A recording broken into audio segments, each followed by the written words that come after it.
Mesdames et messieurs, voilà la conclusion de notre série sur les articles de la Déclaration des droits de l'homme et du citoyen. Nous arrivons à l'article numéro 29 pour être lu avec une sorte de détente au jour d'aujourd'hui, le jour où nous sommes en direct dans l'année 2024.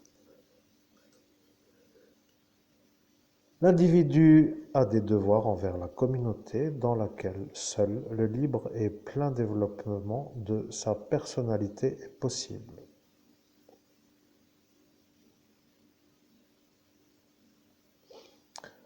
Dans l'exercice de ses droits et dans la jouissance de ses libertés, chacun n'est soumis qu'aux limitations établies par la loi exclusivement en vue d'assurer la reconnaissance et le respect des droits et libertés d'autrui et afin de satisfaire aux justes exigences de la morale, de l'ordre public et du bien-être général dans une société démocratique. Ces droits et libertés ne pourront en aucun cas s'exercer contrairement aux buts et aux principes des Nations unies. Article 30. Aucune disposition de la présente déclaration ne peut être interprétée comme impliquant pour un État, un groupement ou un individu un droit quelconque de se livrer à une activité ou d'accomplir un acte visant à la destruction des droits et libertés qui y sont énoncés.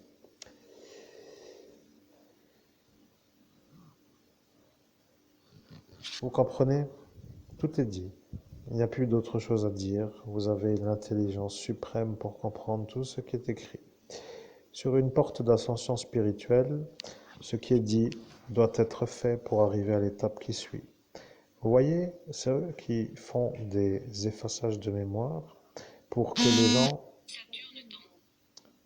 ne se rappellent pas de ce qu'ils ont décidé, sont un peu quand même malades de pouvoir voir que moi qui ai été effacé 48 fois en une seule nuit, comme une genre de chose qui doit mourir devant la police et la gendarmerie, dans le pays des droits de l'homme, par des fonctionnaires pour certains effaçages et par des politiciens pour d'autres effaçages, se retrouve en cet instant à dire et à faire ce que moi j'ai dit que je ferais.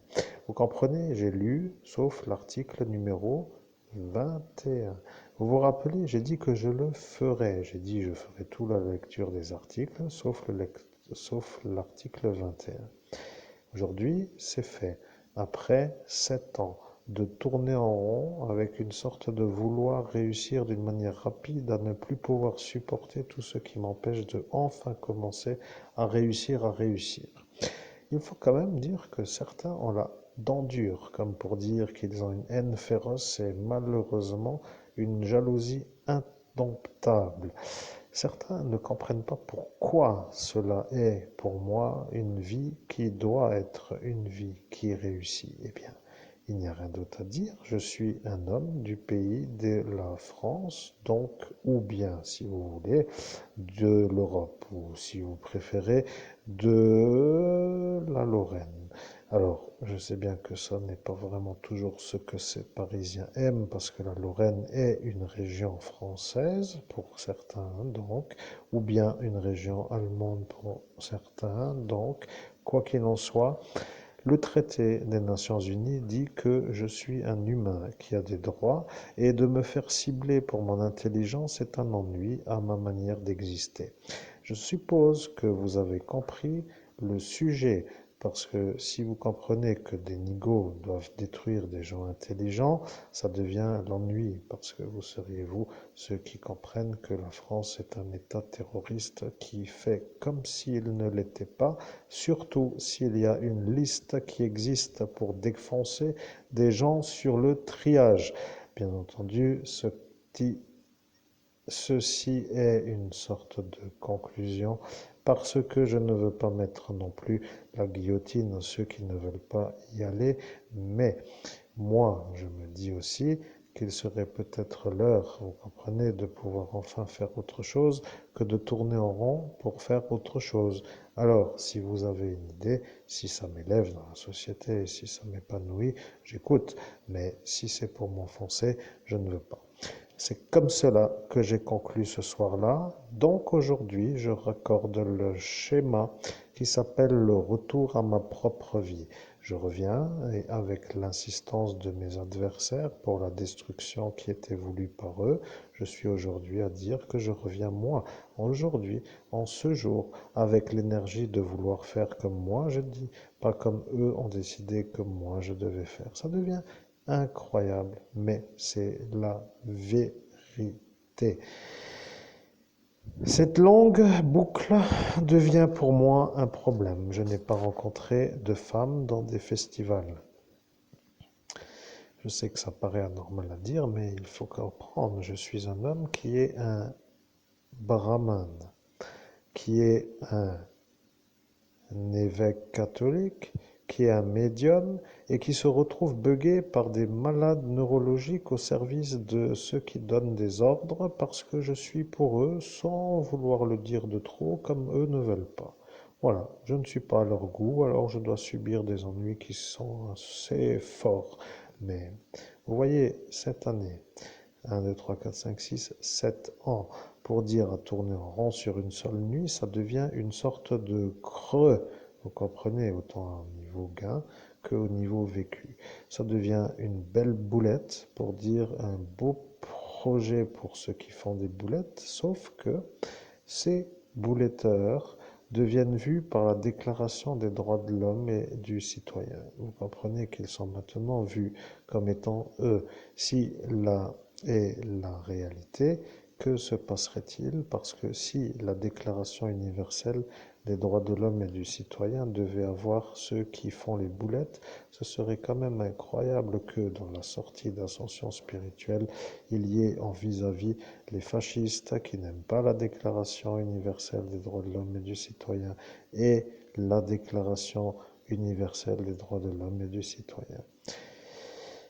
Vous comprenez que dans ce cas-là, il y a une lutte et la lutte s'est faite et la lutte n'a pas été en faveur des fascistes car ils se sont un peu fait avoir par les articles de la Déclaration des droits de l'homme et du citoyen.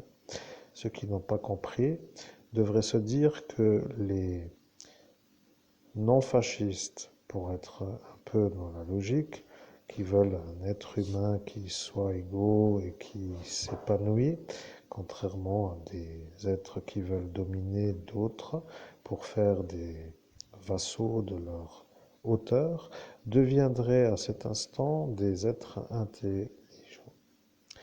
Ils comprendraient que la Déclaration universelle des droits de l'homme et du citoyen tente d'établir une sorte de bonne ambiance générale pour avoir une évolution épanouissante. Bien entendu, pour accéder à la bonne manière d'être en conformité, d'être en harmonie plutôt, avec la Déclaration universelle des droits de l'homme et du citoyen, il faut quand même être un pacifiste dans l'âme, parce que ça signifie de mettre un peu de côté l'esprit guerrier pour être un genre de nouveau dans le monde, pour dire un monde sans forcer d'autres à faire des choses qu'ils ne veulent pas faire, où chacun peut être dans une sorte de je suis dans une vie qui m'épanouit à chaque instant. Ça devient un peu parfois le problème dans la société actuelle, là est la réalité. Il y en a qui ne veulent pas voir l'homme épanoui car ils aiment voir l'homme qui rampe. Et lorsque l'homme rampe, ça leur rappelle qu'ils sont soit capables de le faire ramper, soit qu'ils sont eux-mêmes en train de se dire d'être au-dessus, comme pour dire avec une sorte de supériorité. Mais c'est un peu toujours une discussion qui est à discuter, mais bien entendu, la philosophie est un bon sujet et je suis sûr que si vous venez me faire la quête avec la philosophie, je pourrais vous faire un cours, mais aujourd'hui, au lieu de faire mes propres idées, je vous dirais que je laisse parler les philosophes qui voudraient être en cet instant entendus comme des guides, comme par exemple Voltaire. Imaginez-vous que moi, l'homme que vous entendez, euh, est un peu en cet instant en train de vous dire que je pourrais canaliser Voltaire. Et imaginez-vous que Voltaire se mette à me parler, moi, à travers ma voix, pour vous parler à vous.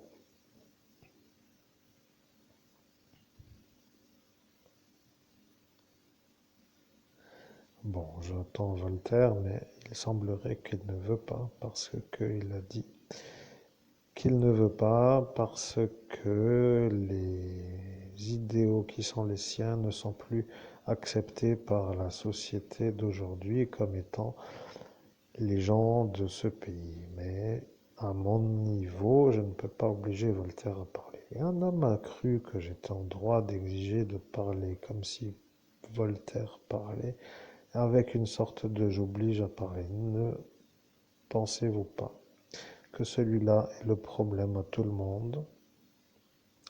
Je sais que la vie est un peu là, mais il faudrait que vous compreniez quand même que le problème avec lui, c'est qu'il croit que je ne vais jamais m'en rappeler et que je ne vais pas vraiment me manœuvrer pour lui faire une sorte de souvenir. Simplement, je dis juste que lui, dans ma sortie de la nuit du 17 au 18 mai 2017, qui est venu et qui a voulu que je force Voltaire à diffuser un message, s'est cru en droit d'exiger comme s'il était un homme qui doit être servi.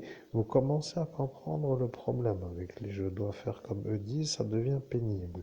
Ce que j'ai dit est simple à comprendre. J'ai dit à celui-là d'aller brouter de la brouette. Et si vous vous rappelez maintenant de qui il s'agit, eh bien vous savez maintenant que c'est lui qui pose le problème à la Déclaration universelle des droits de l'homme.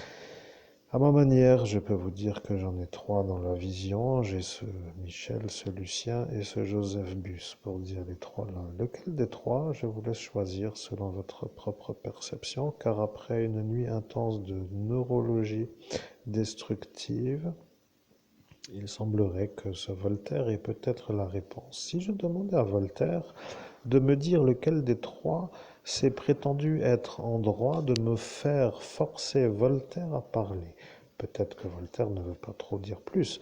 Imaginez-vous que le philosophe Voltaire, que vous savez, est peut-être lui qui voudrait dire juste lequel il était. Et voilà qu'un autre que peut-être Voltaire me dit Lucien. Après, je ne sais pas. Est-ce possiblement lui? Telle est la question que je vous pose.